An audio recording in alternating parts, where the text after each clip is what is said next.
Hi, it's Miss Jackie with Chocolate Fever, and we're going to finish up this book today. Thank you for joining me, and I hope that you really liked the story.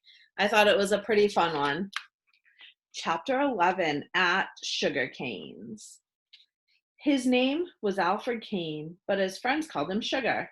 Sugar Cane was the owner of one of the largest candy distributing companies in the East. Chances are, if you've ever bought a candy bar east of the Ohio River, it came from Alfred Cane's warehouse. It was a very large business, but Sugar Cane was still interested in everyone who worked for him. So, when he saw Mac's big rig pull up in the warehouse yard, Mr. Cane was very much relieved. So Mac, so was Mac and Henry. They had made that telephone call to Mrs. Green, you see, and a happy, tearful conversation it was. As soon as Mac dropped off his load of candy, he was going to take Henry home. Henry liked Mr. Cane the minute he saw him. There was something about the twinkle in his eyes that even his spectacles didn't hide that made him seem friendly.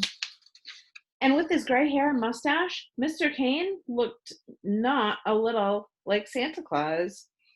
Henry liked Mr. Cane's office too. It was warm and cozy, and the walls were lined with shelves containing every single product the big warehouse handled. Imagine seeing every kind of candy bar, cookie, and cake all in one spot. It made you hungry just to be there. When they had seated themselves and recounted their adventures, laughing quite a bit at the bargain, Mr. Cane leaned forward in his chair and took a long, close look at Henry. Henry Green, he said, if it won't offend you, I would like to ask you something about those big brown spots you have all over. It seemed to Henry that he had explained a million times already, but he went through the story again from beginning to end. Mr. Cane was listening very closely, paying keen attention to Henry's every word. When Henry finished, Mr. Cane spoke. And so you say that this Dr. Fargo of yours called it chocolate fever, eh?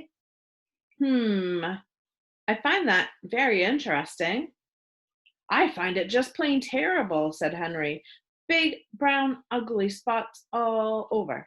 Looking like a freak. People staring at me, and all because of chocolate? And all because of chocolate, Mr. Cane echoed. He shook his head once or twice, and a strange look came over his face.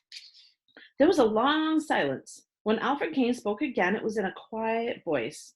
Henry Green, let me tell you a story. It's about a boy I once knew, a boy like you. Oh, this boy loved chocolate too, like you once did. Chocolate in the morning? Yes. Morning, noon, and night, he ate the magic stuff. And if you think you have invented new ways of chocolatiness, so did this lad. Chocolate covered fried chicken, chocolate French toast with chocolate syrup.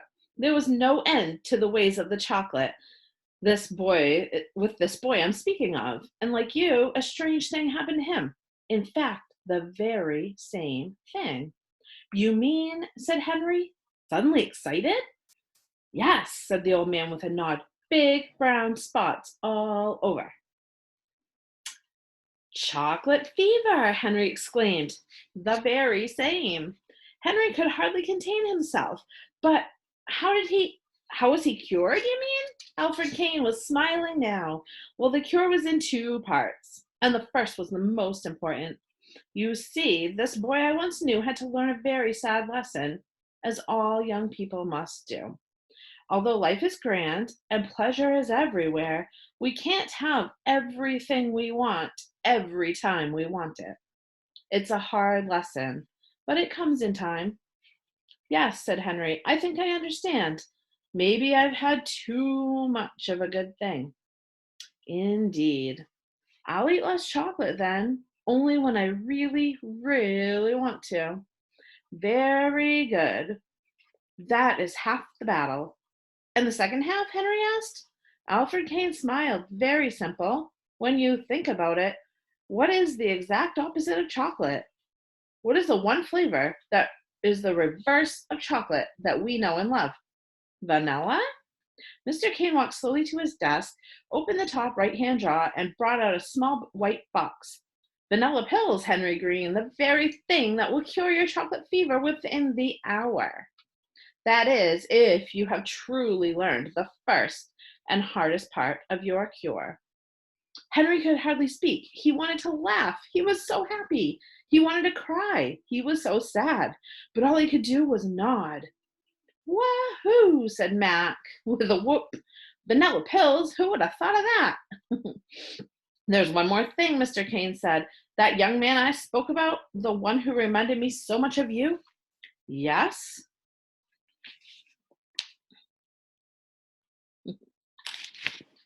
When he grew up, he decided to spend his life bringing joy and happiness to others.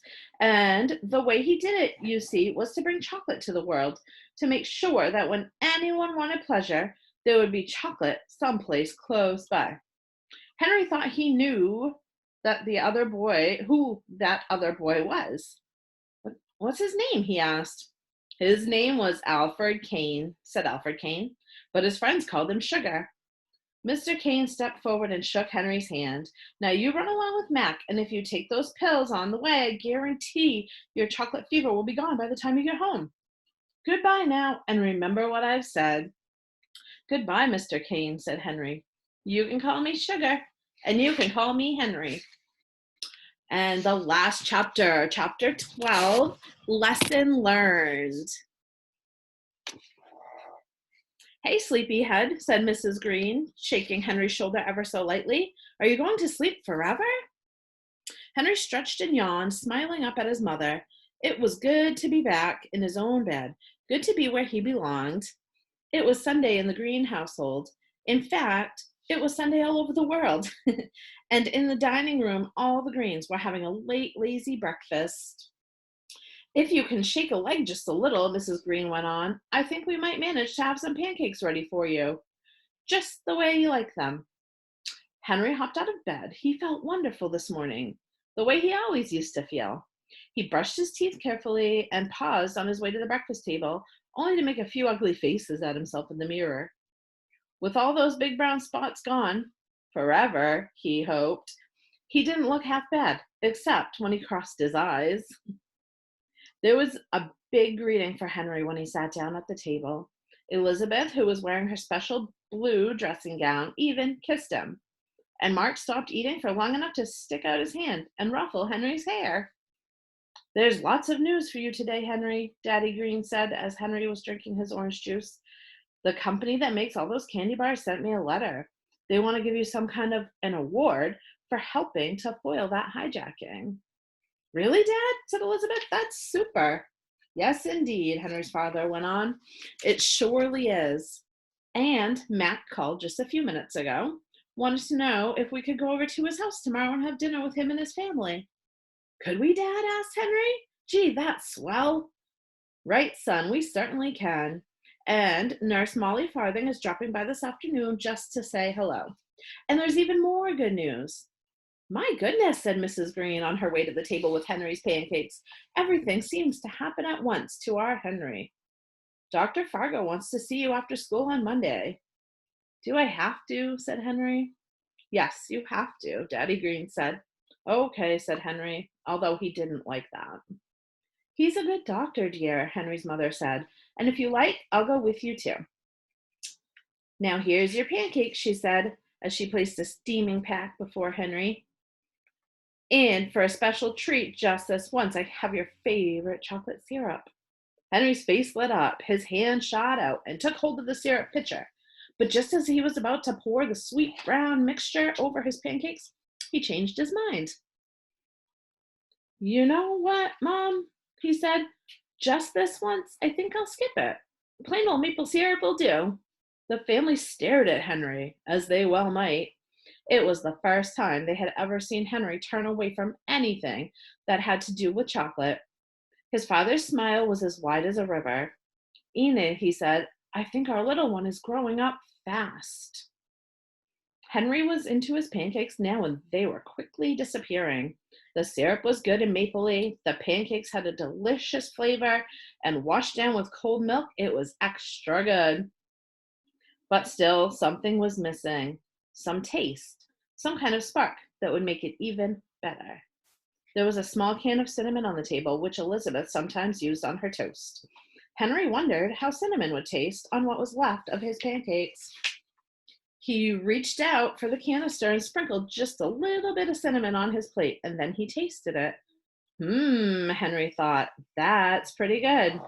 In fact, it's very good. I wonder how cinnamon would be on cereal, like oatmeal maybe, or cream of wheat.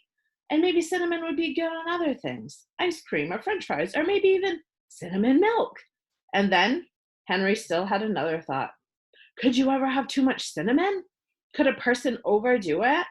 And was there such thing as cinnamon fever? What do you think?